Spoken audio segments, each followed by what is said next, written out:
mean, what a leader he is. You know, first of all, it's so good to be in the House of Labor, and it's so good to be with people who understand the dignity of work and fight for it every day. And it's not an easy fight, but it's a good fight. And I thank you for all that you do, Ben, and everybody who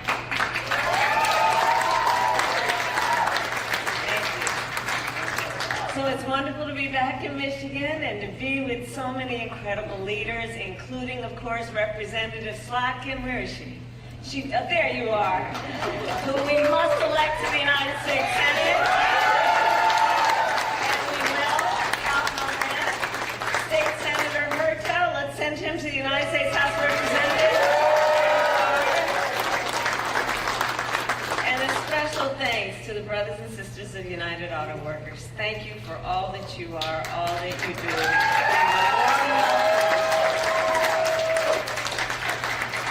And of course, for generations in Lansing and across our country, union members have helped lead the fight for fair pay, better benefits, and safe working conditions. And every person in our nation has benefited from your work. You know, everywhere I go, I tell people, you may not be a union member, but you better thank unions. Sick leave, for paid family leave, and vacation time, because we are all clear, collective bargaining benefits our entire nation. Our entire nation. Because here's the deal, when union wages go up, everybody's wages go up. When union workplaces are safer, everyone's workplace is safer. So thank the union. When unions are strong, America is strong. Unions have always fought to make our nation more equal, more fair, and more free. And in this election, everything we have fought for years in this movement for unions and for labor, is on the line. And I'm about to talk about it in real terms, because we always have real talk with each other. And your members can afford nothing less, which has been I appreciate your leadership. This election is about two very different visions for our nation. One that's trying to take us backward, him, and ours that is about moving forward and about the future. We fight for a future where we protect the freedom to organize, where we understand the importance of collective bargaining. You know, I sometimes say to young people, and by the way, have you noticed how when you look at the polling, younger workers coming into the workforce, they get it, and they understand the power and the nobility of unions? And I always say to people, look, here's the thing about collective bargaining. Everybody should want that when there's a negotiation, the outcome would be fair, right? Who's going to argue with that? Everybody should want that. That there will be a fair outcome in a negotiation. All right, so if we start from there, all reasonable people, then let's think about it. If you're talking about the worker, the one worker, trying to negotiate against the corporation, is that outcome going to be fair? No. The disparity in power is too great. So collective bargaining, it's a simple and important point. You let the workers organize so that the collective together, who have the same concerns, the same issues, can be banded together to have equal power in a negotiation, because the whole point is the outcome of the negotiation should be fair. That's what collective bargaining is about. That's what unions are about. It's about basic fairness. And it's about the dignity of work. Understanding all workers deserve to be treated with dignity and respect. That's what we're talking about when we talk about this movement, and the strength of the movement, and the importance of keeping it going. We talk about then our knowledge about the importance of building a future where we tap into the ambition of the American people, where we build what I call an opportunity economy, right? So every American has an opportunity to own a home, to buy a car, to build wealth, to start a business. And I will always, it is my pledge to you, put the middle class and working people first. I come from the middle class, and I will never forget where I come from.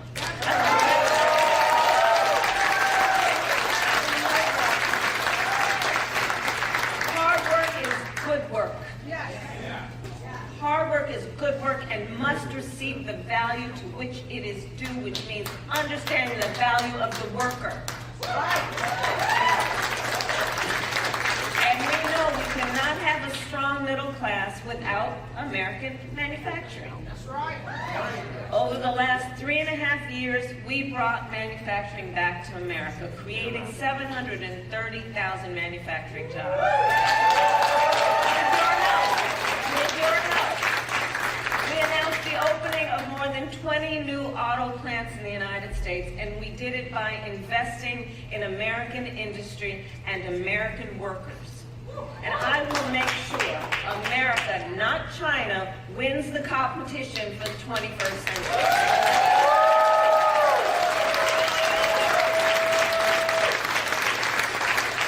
So under my plan, it's about investing in the industries that built America, like steel, iron, the great American auto industry.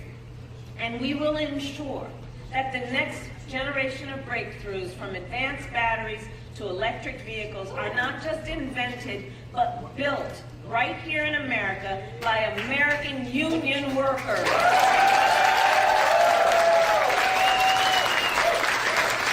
it is they and you who have proven how to get the job done. And as part of that vision, we will invest in manufacturing communities like Lansing. We will retool existing factories, hire locally, and work with unions to create good-paying jobs, including, by the way, jobs that do not require a college degree. And I'm going to tell you why.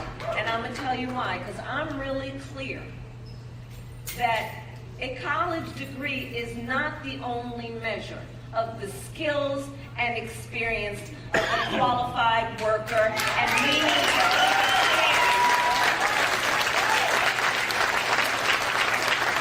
understand that. In fact, it is my pledge that as president, I'm going to do a critical assessment of federal jobs to look at those that don't require a college degree, so we can start talking about good jobs based on the skill and experience of the worker, and not random measures of who can do what. And I plan on then challenging the private sector to do the same.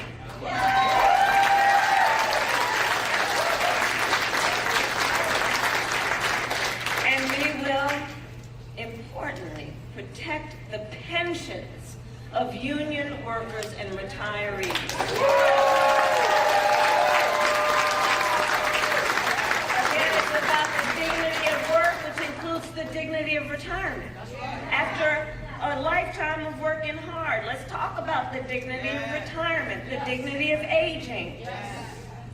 And that's why, as Attorney General, I sued the big banks to return hundreds of millions of dollars to workers and their families after their pensions were mismanaged. This is not new to me.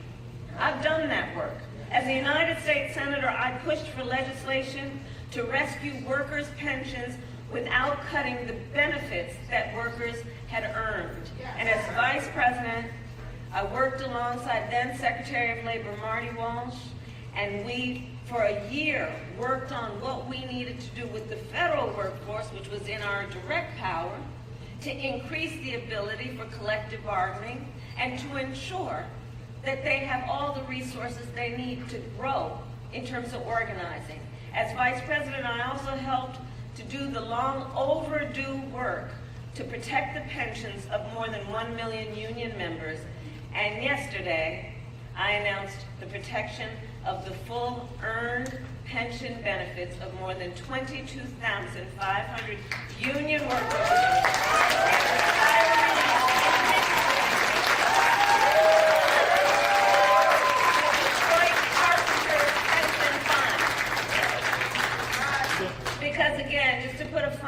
point on it when it comes to your pension or Social Security or Medicare. These are retirement benefits you have earned. This is not about a giveaway. You've earned it. And it must be protected. And it must be respected after decades of hard work that you receive it. And honoring these benefits must be an ironclad commitment. Now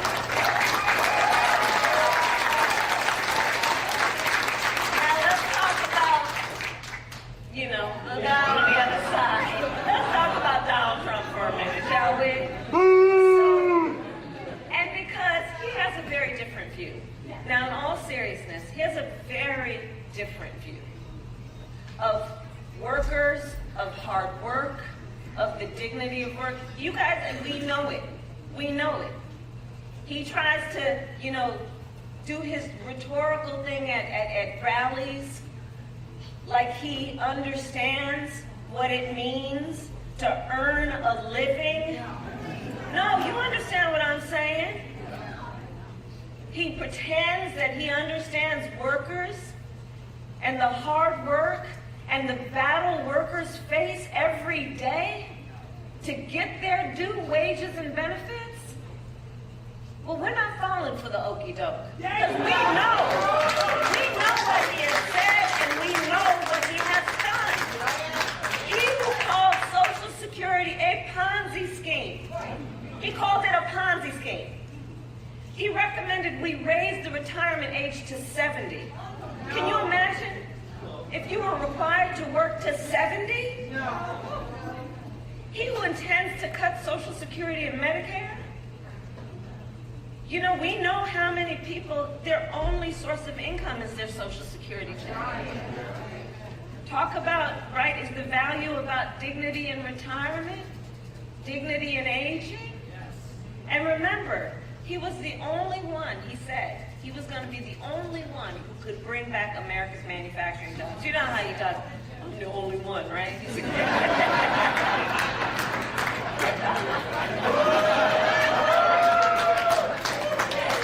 And then, because we're too busy watching what he's doing to hear what he's saying, we know America lost nearly 200,000 manufacturing jobs when he was president. Okay? Including tens of thousands of jobs right here in Michigan. And those losses, we know and will note, started before the pandemic, okay? Making Donald Trump one of the biggest losers manufacturing jobs in American history. And his track record for the auto industry was a disaster. He promised workers and warned that the auto industry would, I'm going to quote, not lose one plant under his presidency. Then American automakers announced the closure of 6 auto plants when he was president, including General Motors in Warren and Stellantis in Detroit. Thousands of Michigan auto workers lost their jobs. And if he wins again, we can expect there would be more of the same. Because we know what he has done. And we know that we're going to focus on the work, not the words, when it comes to Donald Trump. Outside? And we know where he took us the last time. And check this out, Donald Trump's current running mate, because the job is open, right? Like when people go for an interview, especially the young people, they'll go for an interview and they'll sit down and they're in the interview and they'll say, why is the job open? Well, we know why that job was open. So Donald Trump's running mate recently suggested that if they win, they would threaten the Grand River Assembly plant right here in Lansing. The same plant that, with your help, our administration protected earlier this year, saving $650 million.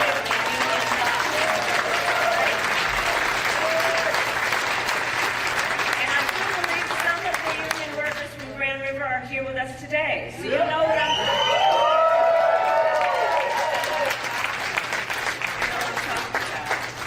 And Trump's running mate called your jobs table scraps, right? So let me just say, needless to say, say, I will always have your back. And we'll keep fighting to make sure that you keep your jobs right here in Lansing and keep these most noble and important jobs for America's strength. That's the work you all do. You know, Donald Trump, he also promised that he was going to stop offshoring. Remember that?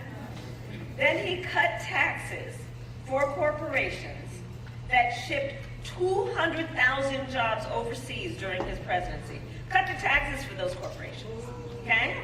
And awarded nearly $500 billion in federal contracts to companies that were offshoring jobs, okay? Follow the money. He gave your tax dollars to companies that were sending your jobs overseas. And we got to get the word out to all of the brothers and sisters in labor and remind them of what this dude does, right? What he actually does. Because make no mistake, Donald Trump is no friend to labor. He is no friend to labor, and we've got to listen to what he says. Know that, you know that famous saying, listen when people tell you who they are. In fact, can we roll the clip?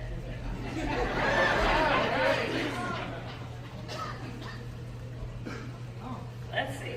Here we go. I used to hate to pay overtime.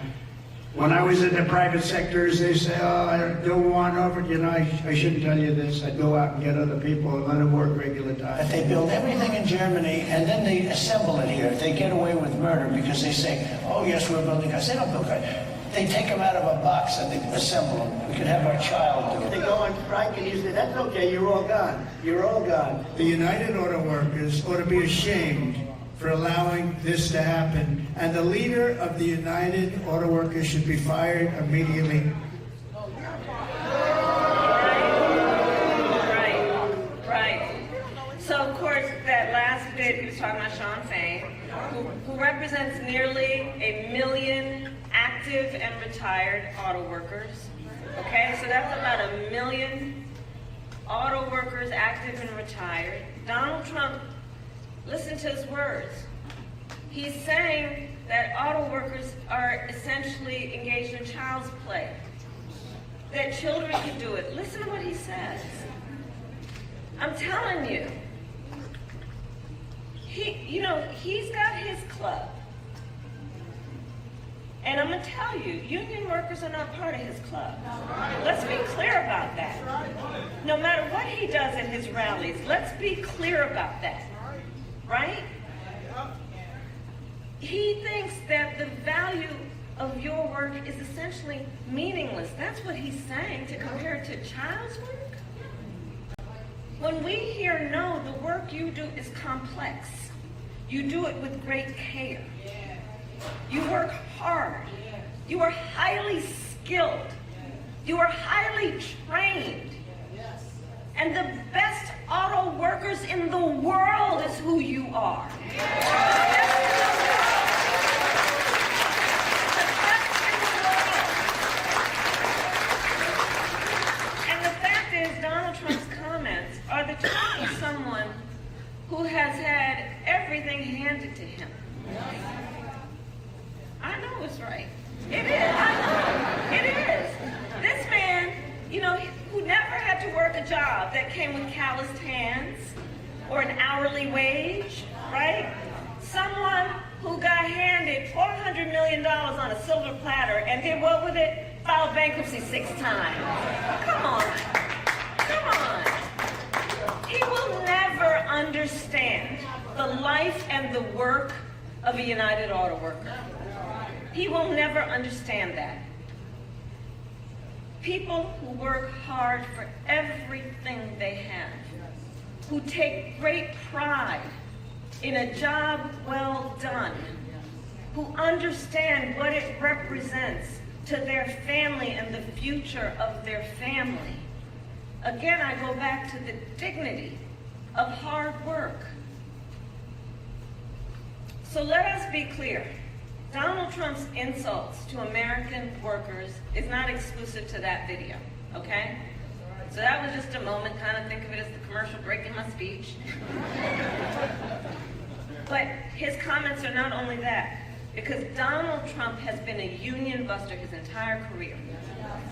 He has called union leaders, quote, dues-sucking people, okay? He said that he supports so-called right-to-work laws, quote, 100%, okay? He bragged and joked with a billionaire buddy about mass firing striking workers and lowered labor standards and made it easier for companies that break the laws to get federal contracts. Donald Trump encouraged automakers of Michigan so they could pay their workers less, encouraged them to move so they could pay their workers less, okay? And when the UAW went on strike to demand the higher wages you deserve, Donald Trump went to a non-union shop and attacked the UAW.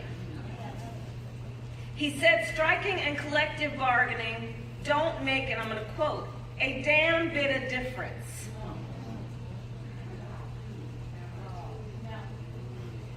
So here's the bottom line. Donald Trump's track record is a disaster for working people.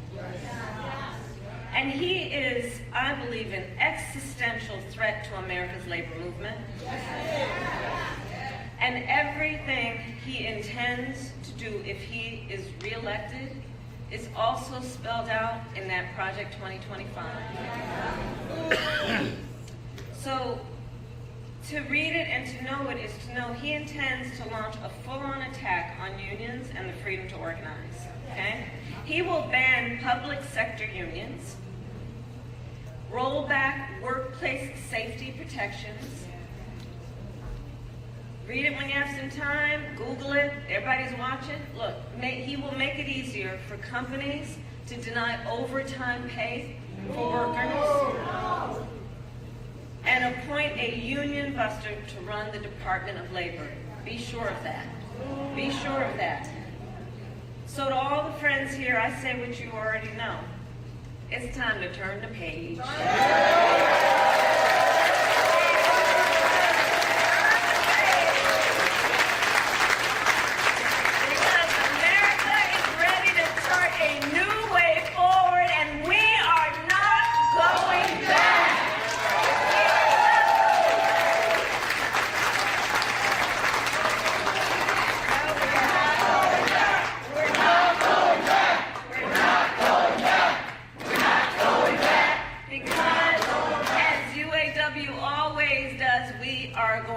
Push forward.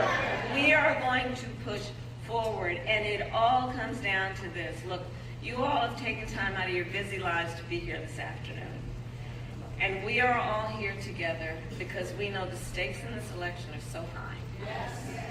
We are all here together because we love our country. Yes. We love our country, and I do believe it is one of the highest forms of patriotism, the expression of the love of our country, to fight for our ideals. And that's what this is about. This is not, at the end of the day, a fight against something. This is a fight for something. This is a fight for something. Including the fight to realize the promise of America. After all, that's what unions have always done. Yes. It's about understanding the promise of America, which has to include the promise that we should make to the workers of America.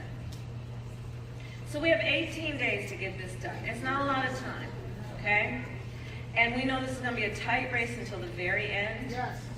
We are the underdog. But make no mistake, we will win.